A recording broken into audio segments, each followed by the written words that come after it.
하나님께 영광 돌려주셔서 감사드립니다. 할렐루야. 아멘. 하나님께서 이 시간 우리 모두에게 크신 은혜와 사랑을 베풀어 주실 줄 믿습니다. 아멘. 타인이 바로 지옥이다. Hell is a people. 이것은 실존주의 철학자이자 작가였던 프랑스의 장 폴 사르트르가 No exit, 출구 없음이라는 희곡에서 한 말입니다. 출구 없음이라는 희곡의 줄거리는 다음과 같습니다. 한 남자가 지옥으로 가게 됩니다. 그런데 이게 웬일입니까? 지옥에 가보니까 우리가 상상하는 것처럼 온몸이 불에 타고 흉악하고 무시무시하게 생긴 괴물이 나오고 또 사람 모습들의 비명과 탄식 소리, 울음소리가 들릴 법한데 전혀 그렇지 않습니다. 의외로 이 남자가 도착한 곳은 아주 밝고 깨끗한 밤이었습니다. 고문도 없습니다. 괴물도 없습니다. 비명소리도 없습니다. 그러나 이 방에는 한 가지 특징이 있는데 창문도 없고 방문도 없다라는 점이죠. 그래서 일단 이 방에 들어가게 되면 다시 나올 수가 없습니다.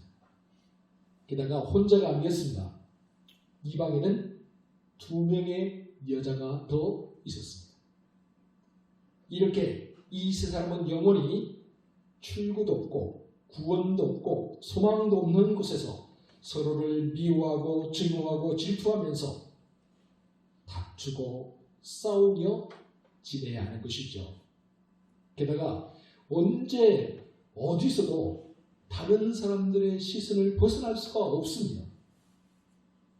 이처럼 사르트르는 영원히 서로에게 아픔을 주는 곳, 상처를 주는 곳, 바로 그곳이 지옥이라고 말하고 있는 것이죠. 결국 참다 못한 등장인물 중에 한 명이 이렇게 소리를 지릅니다. 열어달라고. 무슨 벌이든 다 받을게. 그러니 제발 열어달란 말이야. 이곳에서 꺼내달란 말이야. 혹시 오늘 우리도 출구 없는 방, 출구 없는 인생길, 그런 곳에서 끊임없이 미워하고 증오하는, 끊임없이 다투고 싸우는 진정 지옥과 같은 인생길을 걸어가고 있는 것은 아닙니까?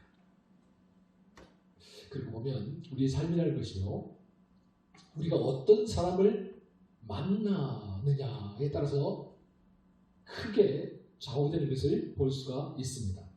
어떤 만남은 우리에게 참 기쁨이 되고 생명력을 더해주는 그런 만남이죠. 반면에 어떤 만남은 참 우리 인생을 고달프게 만들고 우리 인생을 지옥의 구렁텅이로 몰아넣는 만남이 되기도 합니다. 그래서 사르트르는 타인이, 다른 사람이 곧 지옥이다 라고 그렇게 일관하고 있는 것이겠지요. 근데 여러분, 우리를 지옥으로 안내하는 그 사람이, 우리에게 씻을 수 없는 상처와 아픔을 준 그 사람이 다른 사람이 아닌 바로 나의 가족이라면, 나와 가장 가까운 사람이라면 어떻게 하시겠습니까? 당연히 사랑하고 아껴주고 배려해주고 존중해줘야 될 가족이 나의 인생을 엉망진창으로 만들어버리고 나를 지옥의 구렁텅이로 몰아넣은 장본이라고 한다면 여러분 어떻게 하시겠습니까? 여기 40세가 다 된 중년의 남자가 울고 있습니다. 영문도 모른 채 어리둥절하는 사람들 앞에서 방송 대력을 하고 있습니다. 한 나라의 국무총리로서 조금 전까지 보여주었던 위엄과 권위는 온데간데 없고 온 나라 사람들이 다 듣도록 대성통곡을 하며 울고 있습니다. 이게 도대체 무슨 일입니까? 도대체 이 중년 남자에게 무슨 일이 일어난 겁니까? 형들은 처음에 자기를 몰라봤지만 그는 형들을 보자마자 첫눈에 알아봤습니다. 자기 앞에서 고개를 들지 못하고 머리를 조아리고 서 있는 사람들이 바로 자기 형들이라는 사실을 단번에 그는 알아보았던 것이죠. 형들을 다시 만난 기쁨과 감격은 무엇으로도 표현할 수가 없었습니다. 형들을 떠나 혼자 살아온 세월이 무려 20년이 넘게 흘렀습니다. 그러니 그동안 얼마나 보고 싶었겠습니까? 그러니 얼마나 형들이 그리웠겠습니까? 그러나 그에게는 다시 만난 기쁨과 감격의 그런 감정만 있는 것이 아니었습니다. 형들을 다시 만나자 한편으로 그의 마음은 쓰라리고 아프고 괴로웠습니다. 20년이 넘게 흘러서 이제는 형들에 대한 감정이 다 정리된 줄 알았는데 형들을 그저 무덤덤하게 그렇게 만날 줄 알았는데 그게 아니더라는 것이죠. 아직도 여전히 해결되지 않는 지난날 감정의 찌꺼기들이, 과거의 쓴뿌리들이 그의 가슴 속에 남아있었습니다. 그에게 형들은 그야말로 출구 없는 방, 지옥을 안겨준 존재와 다름이 없었던 것이죠. 애국으로 내려와서 그는 실제로 3년 동안 감옥 생활을 한 적이 있었습니다. 감옥에 갇힌 그가 할 수 있는 일이 뭐가 있겠습니까? 지난 날들을 되돌아보는 것이겠죠? 과거를 돌아보는 동안에 온갖 생각과 감정들이 다 일어났을 겁니다. 형들 때문에 내 인생이 이렇게 엉망진창이 되어버렸다고, 형들 때문에 내가 노예가 되고 내가 감옥에 갇히고 죽음을 기다리는 신세가 되었다고, 하루에도 수십 번씩 끌어오르는 이 분노, 자기 연민의 감정, 여기에 사로잡혀서 살았을 겁니다. 그러나 그는 그 감옥에서 자기 자신을 망가뜨리지 않았습니다. 오히려 자유로운 영혼이 되어서 그 감옥을 벗어날 수가 있었습니다. 어떻게 그럴 수 있었을까요? 상담심리 전문가인 데이비드 시멘스는 좌절된 꿈의 치유라는 책에서 다음과 같은 말을 하고 있습니다. 두 사람이 감옥의 쇠창살 너머로 밖을 내다보고 있었다.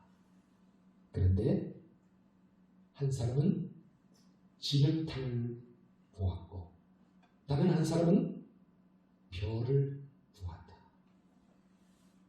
그렇습니다. 그는 감옥에 갇혀 있는 동안 하늘의 별을 보기 위해서 노력했습니다. 그리고 그 하늘의 별을 만드신 하나님을 바라보았습니다. 그런데 이 모든 것들이 하나님의 뜻과 섭리라는 것을 깨닫게 되었죠. 그러면서 그의 마음에 평안이 찾아왔습니다. 형들을 용서할 수가 있었습니다. 그래서 그는 자유로운 영혼이 되어서 그 감옥을 벗어날 수가 있게 된 것이죠. 그렇게 다 끝났다고 생각했어요. 이젠 다 해결이 됐다고 생각을 했어요. 그러나 그게 아니었습니다. 형들이 없을 때는, 형들을 보지 않을 때에는 아무런 문제가 없었어요. 근데 형들을 보는 순간 자동적으로 지난날 일들이 생각이 나는 걸 어떻게 합니까? 그래서 붙잡을 수 없는 분노가 치밀어 오릅니다. 끝났다고 생각했는데 끝난 게 아니었던 거죠. 세월이 흘러 잠시 감정의 밑바닥 속으로 그것들이 다 숨어 있었지만 그 쓴뿌리들이 여전히 해결되지 않은 채로 남아 있었던 거죠. 그래서 형들이 사가는 양식자루에 돈을 도로 집어넣어 보기도 하고, 형들 중에 한 명을 볼모로 잡아서 감옥에 가두어 놓기도 하고, 또한 자기가 가진 은잔으로 형들을 시험하기도 합니다. 그런데 그러면 그럴수록 억눌러 두었던 그의 감정이 점점 더 격해지기 시작합니다. 더욱더 강렬해지기 시작합니다. 결국에는 폭발 일보 직전까지 가게 됩니다. 출구가 필요했습니다. 또 다른 비극을 맞이하지 않기 위해서는 반드시 출구를 찾아야 했습니다. 그리고 마침내 그는 출구를 찾았습니다. 화해했습니다. 용서했습니다. 그리고 그것은 주체할 수 없는 통곡과 눈물로 터져나왔습니다. 무려 22년의 세월이었습니다. 17살의 노예로 팔려와서 온갖 서름과 온갖 억울함, 온갖 고생을 겪으면서 여기 이 자리에 오기까지 1인 지하 만인 지상의 자리에 오르기까지 무려 22년의 세월이 흘렀습니다. 22년 동안 가슴에 쌓아두었던 서름, 그 아픔이 한꺼번에 정말 주체할 수 없이 터져 나왔습니다. 그가 얼마나 큰 소리를 울었든지 궁전에 있던 애굽 왕이 그의 울음소리를 듣고 깜짝 놀랄 정도였습니다. 그렇다면 이렇게 울고 있는 이 사람, 서럽게 통곡을 하고 있는 이 사람은 도대체 누구입니까? 그는 바로 요셉이었습니다. 본문 2절, 우리 다 함께 2절 말씀을 읽어보도록 하겠습니다. 시작. 요셉이 큰 소리로 우니 애굽 사람에게 들리며 바로의 궁중에 들리더라. 아멘. 요셉의 울음소리, 요셉의 뜨거운 눈물, 아버지 야곱으로부터 사랑을 더 많이 받았다는 이유만으로 형들의 시기와 질투를 받아서 17살에 애굽의 노예로 팔려왔던 요셉, 애굽 왕의 경호대장 보디발에게 인정을 받아 가정의 총무가 되었던 요셉, 보디발 안의 유혹을 거절했다가 모함을 받고 만 3년 동안 감옥살이를 해야 했던 요셉, 그리고 애굽 왕 바로의 꿈을 해석하고 장차 대비할 일들을 이야기해 줌으로 말미암아 이약 애굽의 국무총리 되었던 요셉. 극심한 흉년이 시작되자 양식을 사기 위해 가나안 땅에서 내려온 형들을, 자기를 노예로 팔아버린 그 형들을 바로 자기 눈앞에서 보고 있는 요셉, 그 요셉이 형들 앞에서 방성대곡을 하며 울고 있는 것입니다. 여러분, 사실 애굽의 국무총리였던 요셉의 말 한마디면 형들은 쥐도 새도 없이 죽임을 당할 수가 있었어요. 요셉의 말 한마디면요, 형들은 애굽의 노예가 되어서 평생을 힘든 노동에 시달리면서 몸과 마음을 병들고 하루 종일 일을 갈고 괴로워하다가 그렇게 죽어가게 만들 수도 있었어요. 그게 아니더라도 여러분, 요셉은 얼마든지 형들을 다른 나라의 첩자로 몰아세워서 모진 고문을 가하거나 심하게 모욕을 주거나 자기 원하는 대로 마음껏 괴롭힐 수도 있었죠. 요셉은 그럴 만한 이유가 있었고 또한 그럴 만한 자격과 힘을 가지고 있는 사람이었습니다. 그러나 요셉은 그렇게 하지 않습니다. 그것은 요셉도 죽고 형들도 죽고 요셉의 가족들도 모두 다 죽는 길이었던 것이죠. 그것은 참으로 어리석고 미련한 길이었던 것이죠. 그래서 요셉은 죽음의 길이 아니라 생명의 길을 선택했습니다. 요셉은 감옥이 아니라 출구를 선택했습니다. 요셉은 복수와 보복이 아니라 화해와 치유를 선택했습니다. 요셉은 원수를 갚는 것이 아니라 원수 사랑을 선택했습니다. 요셉은 내가 먼저 형들에게 손을 내미는 쪽을 선택했습니다. 그래서 그는 울고 있습니다. 용서하기 위해서, 화해하기 위해서 말입니다. 큰 소리로 울었습니다. 어리둥절하는 형들 앞에서 방성대곡을 하며 울었습니다. 형들을 용서하기 위해서, 자신의 과거로부터 결별하기 위해서, 하나님이 주시는 새로운 인생길을 만나 나아가기 위해서 요즘은 그렇게 통곡을 하면서 울어야 했던 것이죠. 여러분, 바로 이 순간이 요셉의 자아가 깨지고 요셉이 자기 자신을 부인하는 순간이었습니다. 여러분, 바로 이 순간이 요셉의 가슴에 남아있던 감정의 찌꺼기들 쓴뿌리가 해결이 되고 요셉이 자기 자신에게 주어진 십자가를 짊어지는 순간이었습니다. 그리고 마침내 요셉은 자기 자신의 정체를 밝히면서 형들에게 화해의 손길을 내밉니다. 우리 본문 5절 같이 한번 읽어보겠습니다. 시작. 당신들이 나를 이곳에 팔았다고 해서 근심하지 마소서, 한탄하지 마소서. 하나님이 생명을 구원하시려고 나를 당신들보다 먼저 보내셨나이다. 아멘. 여러분, 요셉 말합니다. 형들의 잘못이 아니라 하나님의 뜻과 계획이었다고. 형들이 나를 노예로 파는 것이 아니라 하나님이 생명을 구원하기 위해서 나를 먼저 애굽으로 보내신 것이라고. 그러니 근심하거나 두려워하지 말라고. 그러니 이제 다 끝났구나 라고 한탄하지 말라고.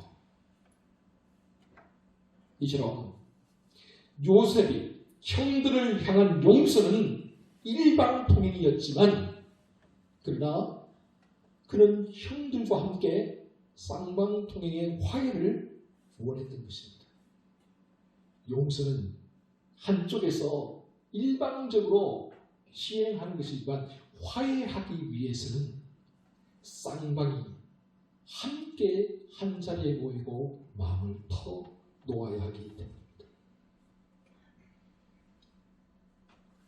70이 넘은 어느 어르신의 간증입니다. 한번 들어보시기 바랍니다. 어느 날 어르신이요, 한센병 환자들이 모여 사는 소록도에서 목회하는 목사님을 찾아왔습니다. 그리고 이제부터 자기가 소록도에 살게 해달라고 간청을 했습니다.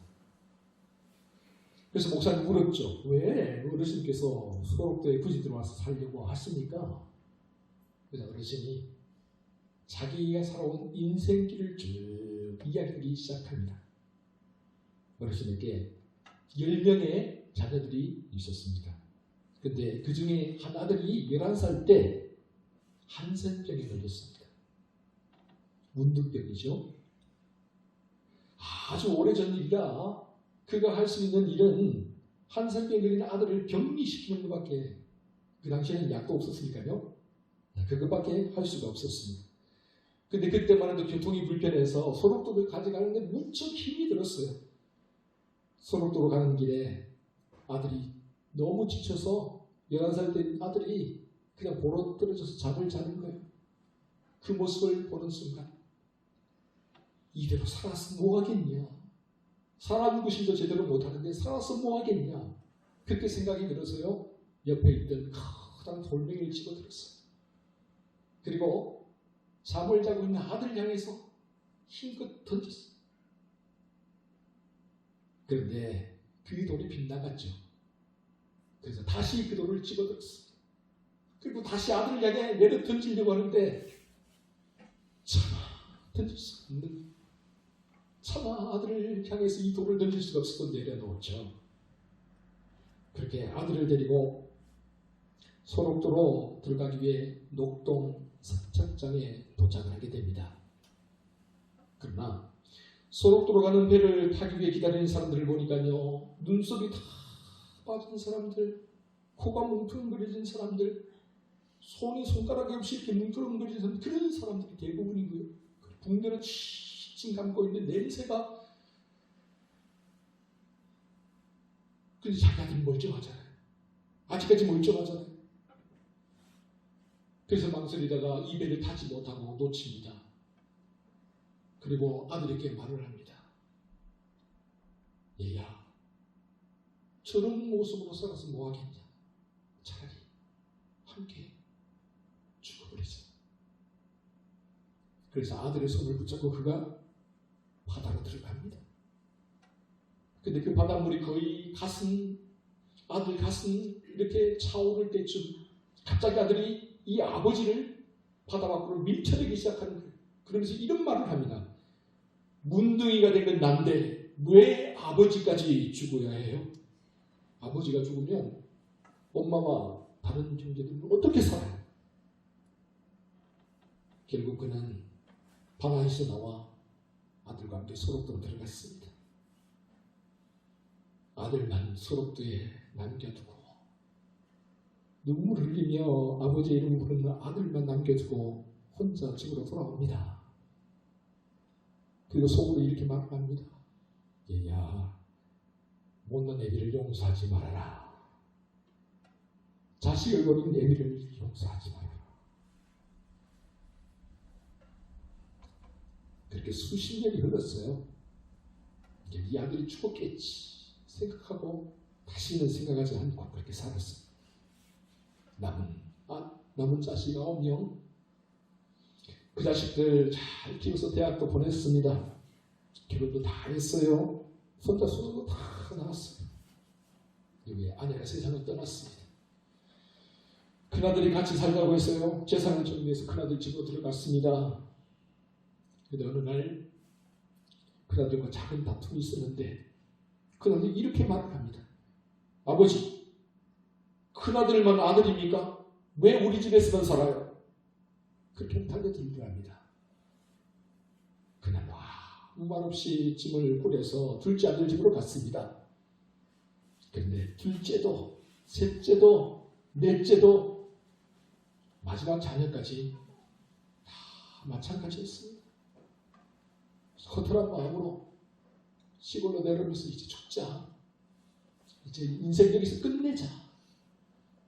그렇게 생각하면서 시골 내려왔는데요. 갑자기 문득 40년 전에 11살에 소록돼 버린 그 아들이 생각나는 거예요. 그래, 만약 살아있다면 그 아들, 11살에 버린 그 아들이 살아있다면 죽기 전에 그 아들 얼굴이나 한번 보자. 그래, 그 아들에게 용서를 구하고 이 세상을 떠나자. 그렇게 마음을 먹고 다시 소록도로 찾아갔습니다. 그가 소록도로 찾아갔더니 아들이 살아있습니다. 40년 만에 만났어요. 그런데 그 아들이 과거의 아들이 아니었어요.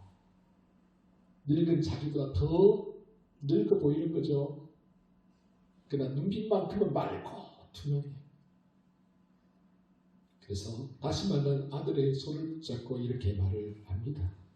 아들아, 이 못난 아비를 용서해다오. 나 살겠다고 너를 버린 이 예비를 용서해다오. 그러면서 아들의 손을 붙잡고 서럽게 그렇게 웁니다. 이런 아버지를 보며 아들이 이렇게 말을 합니다. 아버지, 저는 아버지를 한시도 잊은 적이 없어요. 아버지의 뒷모습, 나를 이곳에 내버려두고 돌아가는 아버지의 그 뒷모습을 잊은 적이 한 번도 없어요. 아버지가 보고 싶을 때마다 이 소록도 해변에 나와서 아버지가 살아계실 때 단 한 번만이라도 아버지를 만나게 해달라고 40년 동안 눈물로 기도해 왔는데 이제야 그 기도가 응답이 되었네요. 제가 이곳에 와서 예수님을 알고 예수님을 믿게 되었는데 그 이후로 모든 사람들을 다 용서했어요. 아버지 참 잘 오셨어요. 그의 눈에서도 아들의 눈에서도 뜨거운 눈물이 막 흘러내립니다. 그날 두 사람은 그 자리에서 손을 맞잡고 끌어안고 대성통곡을 했다고 합니다.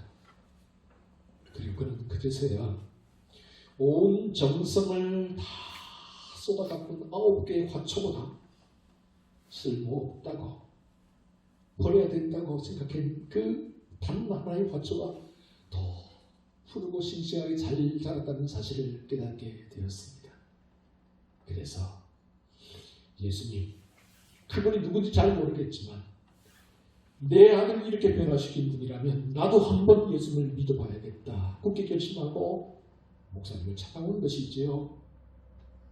목사님, 이제 제 아들은 완쾌되어서 음성 환자촌에서 살고 있는데 아들이 저와 함께 살고 싶어 합니다. 아들과 며느리 그리고 손주들의 모습을 보니까 그들의 부탁이 거짓이 아니할 것을 알게 되었습니다. 그래서 이제 얼마 남지 않은 인생길 내 아들에게 잃어버린 40년의 세월을 조금이라도 보상해주며 그렇게 살고 싶습니다. 그러니 이곳에서 살게 해주십시오. 사랑하는 성도 여러분, 용서는 힘든 것이지만 용서는 우리 자신을 변화시키고 우리 주변의 사람들을 변화시키며 마침내 용서는 세상을 변화시킵니다. 그래서 주님도 용서 문제만큼은 다른 선택지를 두지 않으셨습니다. 주님은 마태복음 6장에서 제자들에게 주기도문을 가르쳐주면서 분명히 말씀하셨죠. 우리가 우리에게 잘못한 사람을 용서하여 준 것 같이 우리의 잘못을 용서하여 주시고, 주님은 주기도문에 대해서 다른 해석을 달지 않았습니다. 그러나 이 부분만큼은 다시 해석하고 말할 필요를 느끼셨죠. 그래서 곧이어서 주기도문이 끝나고 곧이어서 마태복음 6장 16, 14절, 15절에서 이렇게 주님 말씀하십니다. 너희가 사람의 잘못을 용서하면 너희 하늘 아버지께서도 너희 잘못을 용서하시려니와 너희가 사람의 잘못을 용서하지 아니하면 너희 아버지께서도 너희 잘못을 용서하지 아니하시리라. 사랑하는 성도 여러분, 그러므로 내가 먼저 용서하시기 바랍니다. 더 이상 기다리지 말고 더 이상 서로를 괴롭게 하지 말고 내가 먼저 화해의 손길을 내미시기 바랍니다. 더 이상 머뭇거리지 마세요. 상처와 분노, 쓸데없는 자존심과 기대 이제 다 내려놓고 내가 먼저 화해의 손길을 내미시기 바랍니다. 그러면 치유하시고 회복하시는 하나님의 은혜의 손길이 우리의 삶에 충만하게 임하게 될 것입니다. 함께 기도하겠습니다.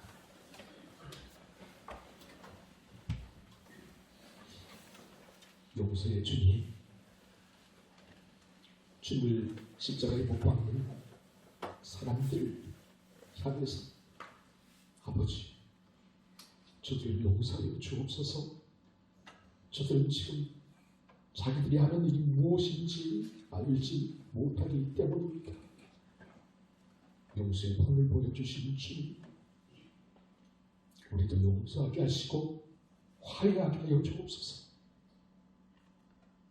비록 쉽지 않다 할지라도 요셉이 자아가 깨어지고 자신의 살아온 삶이 깨어지는 그 아픈 고통 가운데서도 용서하고 화해의 손길을 내밀었던 것처럼 이제 우리도 용서하게 하시고 화해하게 하시고 내가 먼저 손 내밀게 하여 주옵소서. 그래요, 하나님이 주시는 평안, 하나님이 주시는 놀라운 은혜 가운데 살아가는 우리 양동가들 모두가 되게 하여 주옵소서. 이 모든 말씀을 우리 구주 예수 그리스도의 이름으로 기도하옵나이다.